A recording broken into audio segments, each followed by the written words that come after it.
नमस्कार दोस्तों, आपके उज्जवल भविष्य के लिए आपके अपने जेई क्लासेस मेरठ परिवार में मैं डॉक्टर अंकित भारद्वाज आपका स्वागत करता हूं।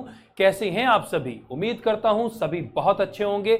जैसा कि आप सभी जानते हैं कि आप और मैंने अप्लाइड केमिस्ट्री में चैप्टर नंबर 1 यहां पर स्टार्ट किया हुआ है, जिसमें हमने अभी तक अगर मैं बात करूं तो बोहर का आपने सिद्धांत पढ़ लिया है मेरे साथ। इसके अलावा हाइजेनबर्ग का प्रिंसिपल पढ़ लिया है। इसके अलावा इलेक्ट्रॉनिक कॉन्फ़िगरेशन से रिलेटेड यहां पर बहुत सारे टॉपिक्स हम लोग यहां पर पढ़ चुके हैं। तो जो बच्चे आज पहली बार वीडियो को देख रहे हैं उन्हें मैं बता दूं कि ये वीडियो हमारी डिस्क्रिप्शन बॉक्स में आपको मिल जाएंगी। आप उनको आसानी से चेकआउट कर कर उनको भी देख सकते हैं। आज की ये स्पेशल क्लास मैंने पोलो टेक्निक के उन छात्रों के लिए बनाई है जो ये कह रहे हैं कि सर हमारे से न्यूमेरिकल प्रॉब्लम सॉल्व नहीं हो पा रही हैं। तो बच्चों, आज की ये जो प्रॉब्लम क्लासेस है, इस प्रॉब्लम क्लास में मैंने जितने भी प्रीवियस लेक्चर लिए हैं उन प्रीवियस लेक्चर के जितने भी न्यूमेरिकल हैं वो सारे इंपॉर्टेंट न्यूमेरिकल इस लेक्चर में मैं आज आपको पढ़ाने जा रहा हूं। तो सभी बच्चे यहां पर ध्यान दें और साथ के साथ जल्दी से एक काम कर दीजिए भाई, सबसे पहले अपने ग्रुप के अंदर इस वीडियो को वायरल कर दीजिए ताकि सभी बच्चों को इंफॉर्मेशन मिल जाए। और किसी भी अगर पोलो टेक्निक के छात्र को न्यूमेरिकल से रिलेटेड कोई प्रॉब्लम हो तो उसके आज समस्या का यहां पर समाधान हो जाए, ये आपको ध्यान देना है। तो बच्चों, यहां पर स्टार्ट करते हैं आज की क्लास को। प्रीवियस क्लास में जो जो टॉपिक पढ़े हैं उनसे रिलेटेड जितने भी अप्लाइड केमिस्ट्री के न्यूमेरिकल्स हैं वो आज हम डील करने जा रहे हैं। चलिए बढ़ते हैं टॉपिक की तरफ। जैसा कि आप अपनी स्क्रीन पर देख रहे हैं, आपको दिखाई दे रहा है एक क्वेश्चन मैंने यहां पर आपके लिए लिखा है कि calculate the angular momentum of the orbital number 4। मतलब ऑर्बिटल नंबर 4 के अंदर एंगुलर मोमेंटम आपको काउंट करना है। तो वो आपसे कोई भी ऑर्बिटल के अंदर एंगुलर मोमेंटम का क्वेश्चन पूछ लेगा। कई बार 4 दे देता है, 2 दे देता है, 3 दे देता है, वो वैरी करता है। अगर आएगा तो आप आसानी से कर लेंगे। देखिए कैसे करेंगे। अगर मैं क्वेश्चन नंबर 1 की बात करूं, जो आपकी स्क्रीन पर ये आपको दिखाई दे रहा है पर्टिकुलरली, तो कैलकुलेट द एंगुलर मोमेंटम निकालना है। आप एक एंगुलर मोमेंटम का फॉर्मूला याद करके आए हैं, मैंने आपको पढ़ाया था mvr is equal to NH/2π। ये मैंने एक आपको फॉर्मूला पढ़ाया था कि mvr जो होता है वो किसके इक्विवेलेंट होता है भाई? NH/2π के इक्विवेलेंट होता है। यहां पर इन्होंने दिया हुआ है क्वेश्चन में कि ऑर्बिटल नंबर कौन सा है? 4। तो यहां पर n की वैल्यू आपको पता है, तो चूंकि n is equal to 4 as the question, जैसा कि क्वेश्चन में दिया गया है। तो अकॉर्डिंग टू क्वेश्चन, जैसा कि क्वेश्चन में मेंशन है, उसके अकॉर्डिंगली हमें n की वैल्यू पहले से उन्होंने दे दी, तो n की वैल्यू यहां पर 4 आ जाती है। अब आप फॉर्मूले में लगाएंगे, आंसर निकाल लेंगे भाई। mvr is equal to NH/2π, that is n की जगह पर रख दिया मैंने 4, तो 4h/2π। और अगर आप इसे डिवाइड करना चाहें तो डिवाइड कर दीजिए भाई, 2 2 द 4, दैट इज 2h/π। तो यहां पर mvr इज इक्वल टू हो गया आपका 2h/π। तो ये पहला क्वेश्चन देखिए कितने आसान तरीके से आपने यहां पर सोल्ट आउट कर लिया है। अगर मैं यहां पर बच्चों आपको बताऊं तो वो कोई भी क्वेश्चन दे आपको, मतलब वो यहां पर ऑर्बिटल नंबर 2 कर दे तो आप n की जगह पर 2 रख देंगे, 3 कर दे तो 3 रख देंगे। मतलब इस तरीके का अगर कोई न्यूमेरिकल बेस्ड क्वेश्चन आता है तो अब पोलो टेक्निक में वो गलत नहीं होना चाहिए, क्योंकि आज अंकित सर ने ये आपको करा दिया है। चलिए बढ़ते हैं अगले क्वेश्चन की तरफ। इसको जल्दी से फटाफट आप राइट डाउन कर लीजिए ताकि नेक्स्ट क्वेश्चन पे भी हम बढ़ सके। ये मैं हट जाता हूं, जल्दी से फटाफट स्क्रीनशॉट ले लीजिए आप। चलिए नेक्स्ट क्वेश्चन की तरफ बढ़ते हैं।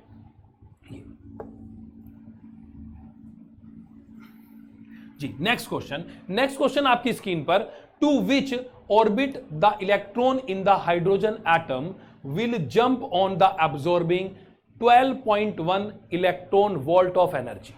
मतलब ये क्वेश्चन में आपसे कह रहा है कि कोई हाइड्रोजन एटम है और वो हाइड्रोजन एटम क्या कर रहा है? 12.1 इलेक्ट्रॉन वोल्ट एनर्जी को एब्जॉर्ब कर रहा है।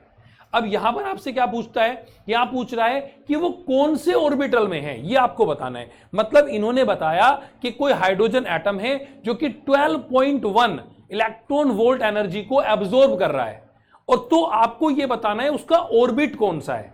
हमारे से ऐसे भी क्वेश्चन पूछे जा सकते हैं कि इस ऑर्बिट से इस ऑर्बिट में गया, बताओ कितनी एनर्जी एब्जॉर्ब करेगा। यहां क्वेश्चन को रिवाइंड करके उल्टा करके पूछा है कि इतनी एनर्जी एब्जॉर्ब करता है, बताओ कौन से ऑर्बिट में है। तो देखिए कैसे करेंगे।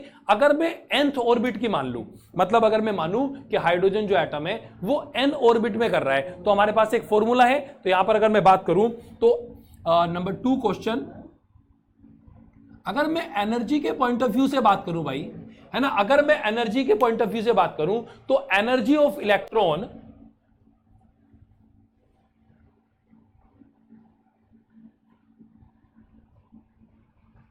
इन nth orbit of H atom, अगर मैं हाइड्रोजन एटम के लिए nth ऑर्बिट की बात करता हूं तो इसका आपने एक फॉर्मूला पढ़ा हुआ है, आप जानते हैं En is equal to -13.6 upon n square. सभी बच्चों को पता है फॉर्मूला, ऐसा तो है नहीं कि ये आप नहीं जानते। तो ये En का फॉर्मूला मैंने आपको पढ़ाया था, याद कीजिए, बोहर बरी का सिद्धांत पढ़ाया मैंने, Bohr बियोरी theory.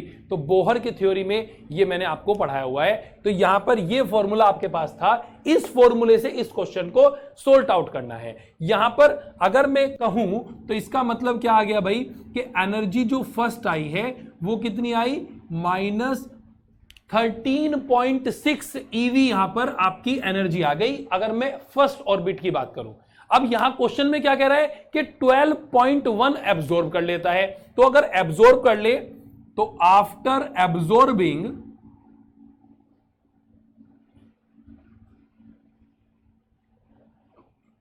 12.1 electron volt, the energy will be, तो एनर्जी कितना हो जाएगा भाई, 13.6 पहले था और कितना, इतना इसने एब्जॉर्ब कर लिया।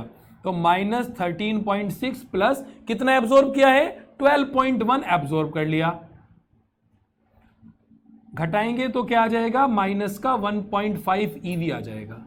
तो यहां पर आपने एब्जॉर्बिंग एनर्जी यहां पर निकाल ली है, ये आपको पता चल गया। अब आपको क्या बताना है, कौन से ऑर्बिट में है। तो कौन से ऑर्बिट में निकालने के लिए सेम फॉर्मूला, -13.6 टोटल रख लिया आपने अपॉन n स्क्वायर, और कितनी एनर्जी है, माइनस, ये माइनस से माइनस कट गया, ठीक है, n square is equal to 13.6 upon 1.5, ये आपके पास आ गया। अगर इससे इसको डिवाइड करेंगे तो लगभग 9 आ जाएगा। तो अगर मैं n स्क्वायर की वैल्यू बताऊं तो n स्क्वायर की वैल्यू आपके लिए आ गई भाई 9, और n की वैल्यू आपके पास आ गई यहां पर 3। स्क्वायर हटा दिया, यहां पर n की वैल्यू मैंने निकाल दी है। n की वैल्यू आपके लिए कितना आ गया है, n की वैल्यू यहां पर 3rd आ गई है। इसका मतलब ये हुआ कि electron will jump to the 3rd orbit. तो अगर मैं आंसर लिखना चाहूं, यहां ऊपर लिख देता हूं मैं, है ना, तो electron will jump to the 3rd orbit. तो यहां पर क्या पता चल गया आपको कि इलेक्ट्रॉन कौन से ऑर्बिट से जंप कर रहा है, 3rd ऑर्बिट से जंप कर रहा है। मैं स्क्रीनशॉट ले लीजिए आप, मैं पीछे हट जाता हूं ताकि आपका बिल्कुल आसानी से देखिए क्या क्या किया है। सबसे पहले हमने इलेक्ट्रॉन एनर्जी निकाल ली पर्टिकुलर n ऑर्बिट के लिए, फिर जितना एब्जॉर्ब किया था उसको घटा लिया, फिर इस इक्वेशन में रखकर हमने सोल्ट आउट कर लिया और n स्क्वायर की वैल्यू 9 निकाल ली। n स्क्वायर की वैल्यू से n की वैल्यू 3 आ गई। इसका मतलब यहां पर क्या हो रहा है, इसका मतलब ये हो रहा है कि इलेक्ट्रॉन जो है वो 3rd ऑर्बिट से जंप कर रहा है। ये हमें पता चल गया, यही पता लगाना था। अगले क्वेश्चन पे बढ़ते हैं, जल्दी से फटाफट इसको राइट डाउन कर लीजिए या फिर फोटो ले लीजिए ताकि आपके सभी क्वेश्चंस यहां पर पर्टिकुलरली हो जाए। ठीक बात है, चलिए आगे बढ़ते हैं अगले क्वेश्चन की तरफ। अगला क्वेश्चन लिखा है आपके पास, इसको मैं रब कर देता हूं कि कैलकुलेट द एनर्जी। यहां पर एनर्जी कैलकुलेट करने के लिए आ गया। अब इसका रिवाइज क्वेश्चन है, यहां पर आपसे क्या क्वेश्चन पूछ रहा है कि calculate the energy transfer involve in an electron jump from the 3rd orbit to the 2nd orbit of the hydrogen atom. किसी हाइड्रोजन एटम के अंदर कोई इलेक्ट्रॉन जो है वो थर्ड ऑर्बिट से सेकंड ऑर्बिट की तरफ मूव कर गया। अब आपको यह बताना है कि कितनी एनर्जी आपने यहां पर देखा, कितनी एनर्जी का ट्रांसफर हुआ है, यह आपको यहां पर मेंशन करके बताना है। तो यहां पर अगर मैं पर्टिकुलरली बात करूं तो देखिए एक फॉर्मूला आप यहां पर जानते हैं, ठीक है। फॉर्मूला क्या है भाई, अगर मैं फॉर्मूला आपके लिए लिख दूं, क्वेश्चन नंबर ये आपका थर्ड हो गया जी, है ना। नेक्स्ट क्वेश्चन जो था इस वाले क्वेश्चन की बात कर रहे हैं, तो यहां पर अगर मैं जानूं तो एक फॉर्मूला आप पढ़े हैं, delta E is equal to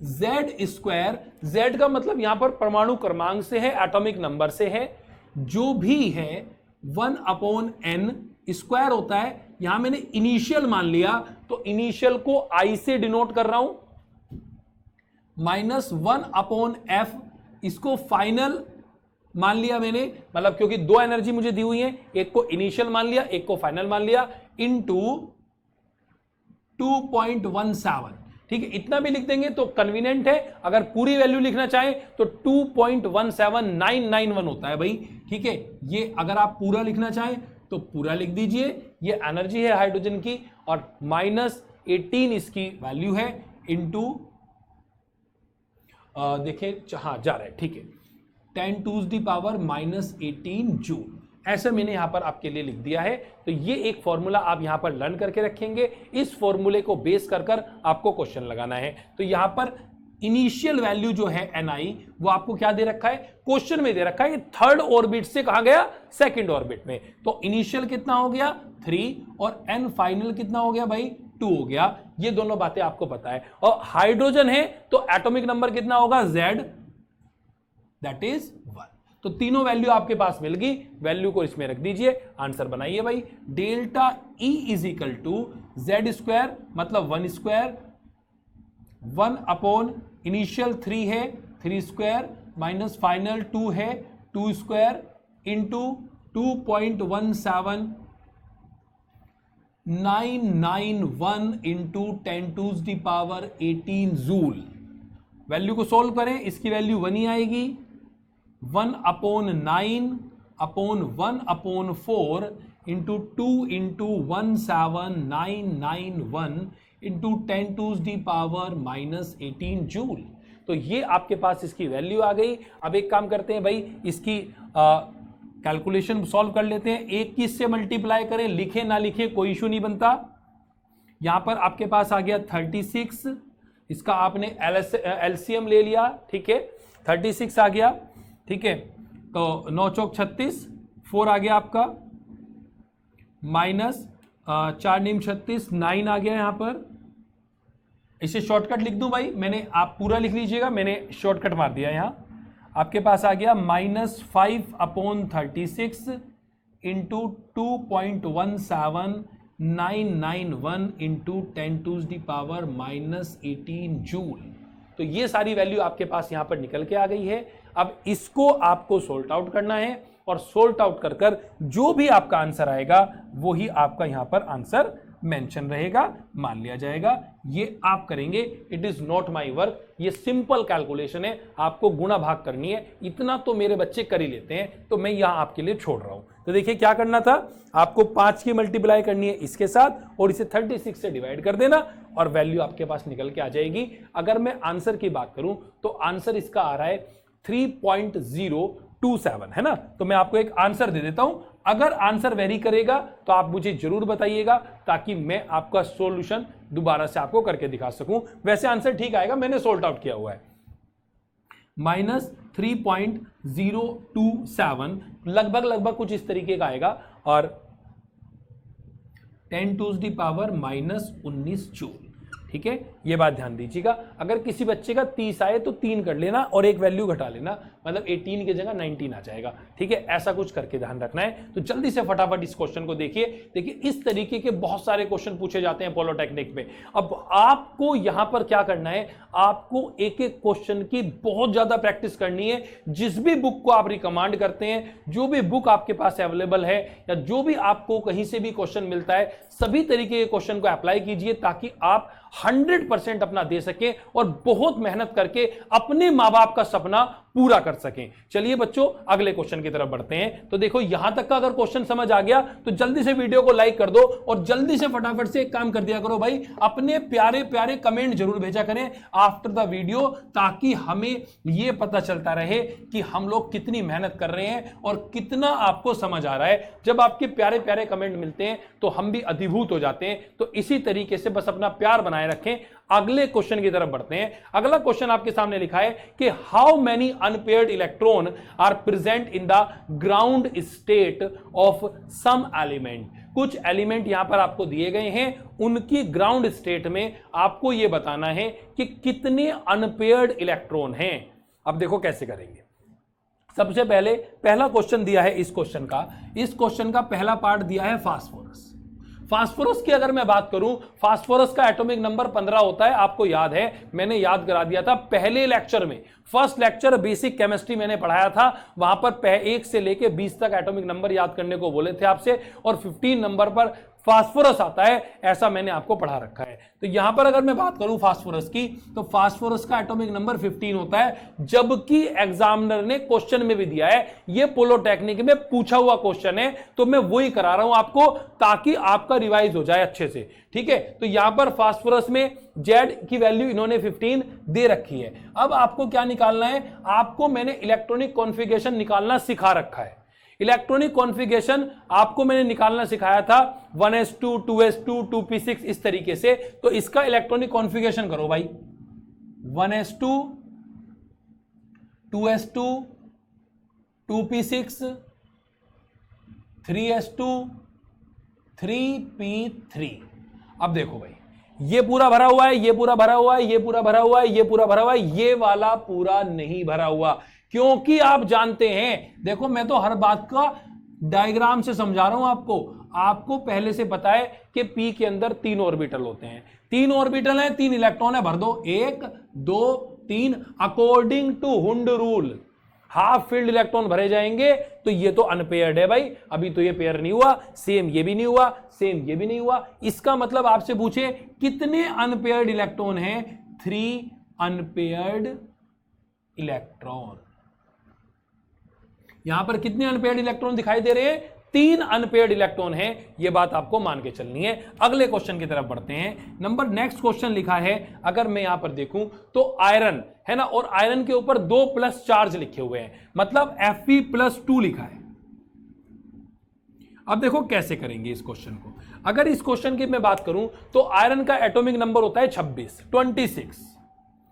अब 2+ चार्ज है, इसका मतलब 2 घट जाएगा, मैंने बता रखा है, अगर कभी प्लस चार्ज होगा तो माइनस हो जाएगा, माइनस चार्ज होगा तो प्लस हो जाएगा। यहां पर 2+ चार्ज हैं, मतलब 2 इलेक्ट्रॉन माइनस होंगे, ओवरऑल आ गया आपके पास 24। अब आपको 24 भरने हैं, पहली बात ये। लेकिन अभी हम पहले 26 भर के ही चलेंगे।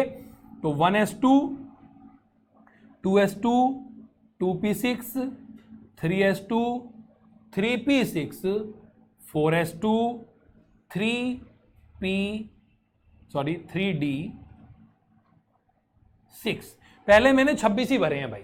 अब मुझे 2 इलेक्ट्रॉन निकालने पड़ेंगे, क्योंकि 2+ चार्ज हैं। तो आप ध्यान रखें कि ये वाले 2 इलेक्ट्रॉन भागेंगे या ये वाले 2 इलेक्ट्रॉन भागेंगे, ये एक क्वेश्चन है। बताओ कौन बच्चा बताएगा कि बताओ कौन सा इलेक्ट्रॉन भागेगा, ये S वाला भागेगा या Fe का ये भागेगा? जल्दी से फटाफट से मुझे बताइए कि बताएं सबसे पहले कौन सा इलेक्ट्रॉन यहां पर मूव करेगा जी। तो देखिए ये 2s जो 4s है, अगर मैं यहां पर से 2 इलेक्ट्रॉन मूव करा देता हूं तो यहां से 2 इलेक्ट्रॉन भाग जाएंगे। और अब यहां पर कितने रह गए, यहां पर रह गए 4। और अगर मैं जानूं तो आप जानते हैं कि D के अंदर कितने भाई, 5। तो 1 2 3 4, ठीक है, 4 इलेक्ट्रॉन भरने हैं। तो 4 अनपेयर्ड इलेक्ट्रॉन यहां पर आपको दिखाई दे रहे हैं। तो आपसे क्वेश्चन में पूछे कितने अनपेयर्ड इलेक्ट्रॉन, 4 अनपेयर्ड इलेक्ट्रॉन। ये क्वेश्चन आपका यहां पर सोल्ट आउट हो जाता है। ठीक है, तो अगला क्वेश्चन इसी वाले क्रम में अगर मैं आगे बढ़ूं तो अगले वाला तो आप मेरे साथ साथ ही कर लेंगे भाई, मुझे पूरी उम्मीद है। चलो मेरे साथ साथ ही करना, देखिए किस किस बच्चे का जवाब सही आए, और जिस बच्चे का भी बिल्कुल ठीक जवाब बने वो मुझे अभी तुरंत के तुरंत वीडियो देखते समय ही तुरंत कमेंट करके बताए कि हाँ सर ये वाला क्वेश्चन का आंसर ये बना है हमारा। अगला दे रखा है भाई क्लोरीन नेगेटिव, है ना, Cl नेगेटिव की मैं बात कर रहा हूं। Cl नेगेटिव, क्लोरीन का एटॉमिक नंबर 17, एक माइनस हो रहा है, इसका मतलब एक ऐड हो गया होगा, दैट इज 18। तो 18 भरने हैं आपको, 18 भर दो भाई, क्या दिक्कत है। 1s2, 2s2, 2p6, 3s2, 3p6। तो यहां पर देखिए भाई 2 और 2 4 और 6 10 और 2 12 और 2 6 18। तो यहां पर अगर मैं बात करूं तो क्लोरीन एटम की मैं बात करूं तो क्लोरीन एटम में 18 भरने थे, तो इस तरीके से ये आपका पूरा भर गया। यहां पर भी ऑर्बिटल पूरे हैं, यहां पर भी पूरे हैं, यहां पर भी पूरे हैं, यहां पर भी पूरे हैं, और स्पेसिफिकली अगर मैं यहां पर बात करूं तो 2p6 में भी सारे भरे हुए हैं। देखो अगर मैं भर के भी दिखाऊं तो भी कोई दिक्कत परेशानी नहीं है। 3 ऑर्बिटल हैं, 6 भरने हैं, ये देखिए सारे के सारे ऑर्बिटल जो हैं वो पेयर में हैं। यहां पर इलेक्ट्रॉन, सभी ऑर्बिटल पूरे भरे हुए हैं, सभी ऑर्बिटल के अंदर पूरे इलेक्ट्रॉन हैं, पूरे के पूरे पेयर्ड हैं। तो इसका मतलब यहां पर कोई अनपेयर्ड नहीं है। तो आपने कहा no unpaired electron in this question. इस क्वेश्चन के अंदर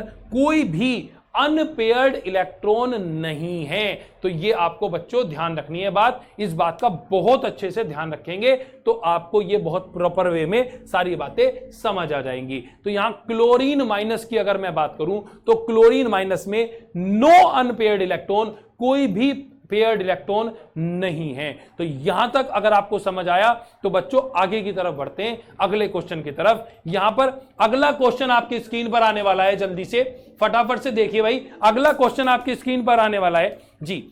विच of the following are isoelectronic species, इनमें से कौन सा ऐसा है जो आइसो इलेक्ट्रॉनिक स्पेसिस है। अब सबसे पहले मीनिंग निकालते हैं आइसो इलेक्ट्रॉनिक का। अगर मैं पर्टिकुलरली बात करूं तो सबसे पहले हम एक मीनिंग निकालते हैं कि आइसो इलेक्ट्रॉनिक बोलते किसे हैं।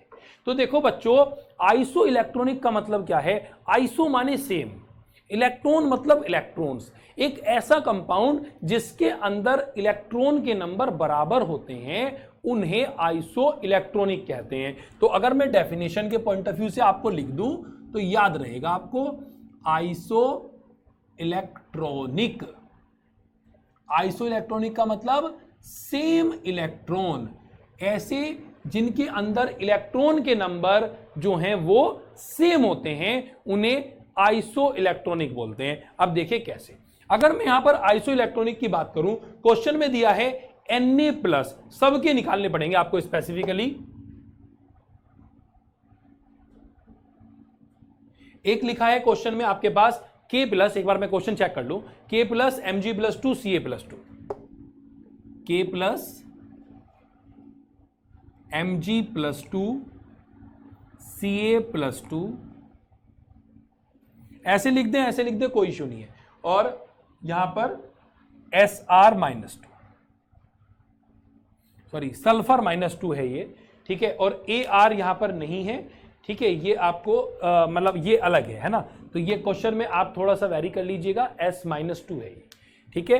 तो यहां पर अगर मैं पर्टिकुलरली बात करूं तो Na+ की मैं बात कर रहा हूं। सबसे पहले आपको इनके इलेक्ट्रॉनिक नंबर याद होने चाहिए। अगर आपको इनके इलेक्ट्रॉनिक नंबर याद हैं तो आप ये पता लगा सकते हैं कि किसके अंदर कितने इलेक्ट्रॉन हैं। तो सबका इलेक्ट्रॉनिक नंबर लिख लेते हैं। सबसे पहले Z की वैल्यू लिख लेते हैं। आप जानते हैं कि एटॉमिक नंबर को Z से रिप्रेजेंट करते हैं। तो सोडियम का होता है 11, पोटेशियम का होता है 19, मैग्नीशियम का होता है 12, कैल्शियम का होता है 20, सल्फर का होता है 16। तो यहां पर ये मैंने यहां पर पर्टिकुलरली आपके लिए लिख दिया है। अगर मैं यहां पर बात करूं, ठीक है, अब आप यहां पर आप जानते हैं, एक काम करो, इनके प्रोटॉन और लिख लो। ये लो जी, इनके सबके प्रोटॉन और लिख लेते हैं।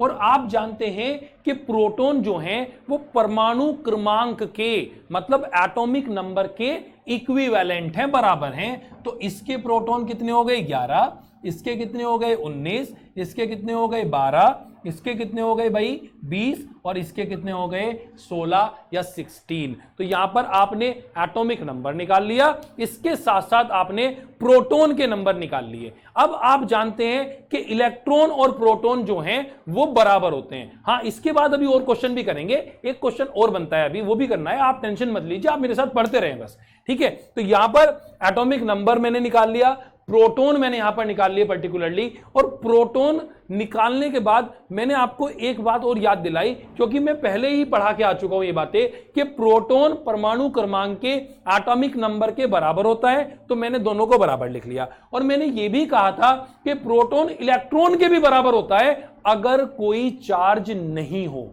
अगर चार्ज है तो अप डाउन कर जाएगा, अदरवाइज बराबर रहेगा। अब देखिए चार्ज के पॉइंट ऑफ व्यू से सारे क्वेश्चन मुझे चार्ज वाले दिए। सोडियम के ऊपर 1 प्लस चार्ज है, अभी करा था पीछे वाले क्वेश्चन में भी, अगर प्लस है तो माइनस कर दो, माइनस है तो प्लस कर दो। तो यहां पर 1 प्लस चार्ज है, इसका मतलब अगर मुझे यहां इलेक्ट्रॉन निकालने हैं तो इसका 1 इलेक्ट्रॉन क्या हो जाएगा भाई, इसका 1 इलेक्ट्रॉन यहां पर पर्टिकुलरली कम हो जाएगा। तो यहां पर प्रोटॉन से 1 इलेक्ट्रॉन कम कर दो। अगले क्वेश्चन में प्लस है, फिर 1 कम कर दीजिए, तो यहां पर इलेक्ट्रॉन आपके आ गए 18। यहां पर अगर मैं बात करूं तो फिर 1 कम कर दीजिए, यहां पर 2 प्लस चार्ज हैं तो 2 कम कर दो, 12 थे 10 हो गए। अगले वाले की बात करते हैं, यहां पर फिर 2 प्लस चार्ज हैं, 2 घटा दीजिए, तो ये 20 था, ये भी 18 हो गया। अब ये जो सल्फर है, सल्फर का है जी -2, माइनस में क्या करना है, पलटा मार के प्लस कर देना है। तो यहां पर इलेक्ट्रॉन 2 जोड़ दीजिए, ये भी कितने हो गए जी 18। अब देखो क्वेश्चन की सारी कहानी बिल्कुल आपके सामने खुली हुई है, अब तो ये खुली हुई किताब बन गया। अब तो आपको दिखाई दे रहा है कि कौन कौन से आइसो इलेक्ट्रॉनिक हैं, जिनके इलेक्ट्रॉन समान हैं वो सभी आइसो इलेक्ट्रॉनिक हैं। देखिए पहले तो ये इन दोनों के इलेक्ट्रॉन 10-10 हैं, मतलब Na+ और Mg+2 ये दोनों आइसो इलेक्ट्रॉनिक हैं। तो अगर मुझे लिखना हो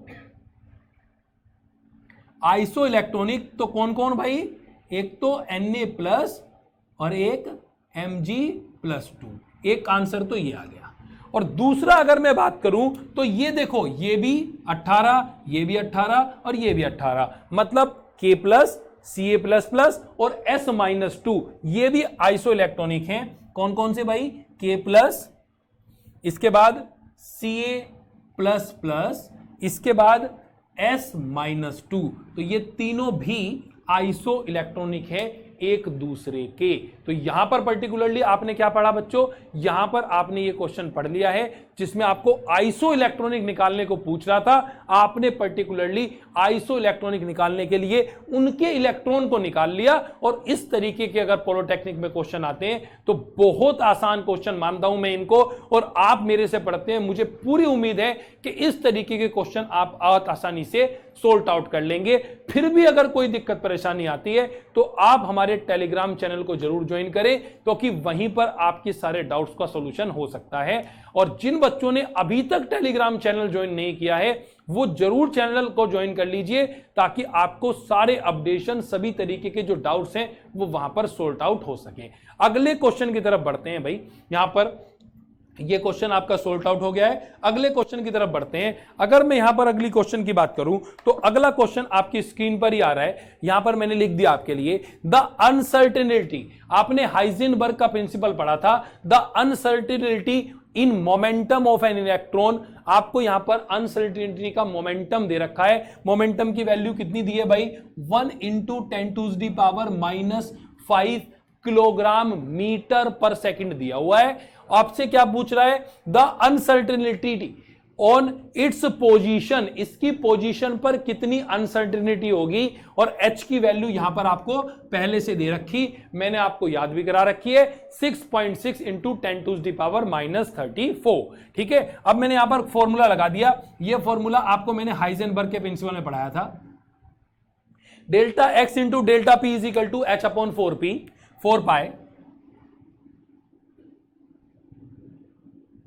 ठीक है। अगर मैं यहां पर बात करूं तो delta x is equal to h upon 4 pi को मैं इधर ही ले गया। ये डेल्टा पी मतलब चेंज इन मोमेंटम क्वेश्चन में दे रखा है, वो मैंने यहां पर लिख दिया। तो इसकी वैल्यू यहां रख दी, इसको कट कर लिया, इसको कैलकुलेशन किया, आपके पास आंसर निकल के ये आ गया। सिंपल कैलकुलेशन है, कहीं कुछ भी नहीं करना था, सिंपल गुणा भाग का गेम है। अगर ये वाला आप आसानी से कर लेंगे तो इस तरीके का अगर कोई क्वेश्चन आता है तो आप बहुत आसानी से सोल्ट आउट कर सकते हैं। तो बच्चों आज के क्लास में जितनी भी अप्लाइड केमिस्ट्री के चैप्टर नंबर 1 एटॉमिक स्ट्रक्चर और केमिकल बॉन्डिंग के जितने भी लेक्चर आज तक आपके हुए हैं, उन सभी लेक्चर से रिलेटेड जितने भी न्यूमेरिकल्स हैं वो मैंने यहां आज आपके साथ क्लास में डिस्कस कर लिए हैं। इस तरीके के डिफरेंट टाइप ऑफ क्वेश्चंस आपसे पूछे जाएंगे पेपर में। आप सारे क्वेश्चन को अच्छे से तैयारी करें और जिस तरीके के क्वेश्चन मैंने कराए हैं इस तरीके के कुछ और क्वेश्चन को भी अप्लाई करके देखें। कहीं भी कोई दिक्कत परेशानी होती है तो अंकित सर आपके लिए तैयार हैं, आपके सभी समस्याओं का समाधान करेगा जेईई क्लासेस मेरठ परिवार। बस अपना प्यार इसी तरीके से हमारे साथ बनाए रखें। और आज की क्लास को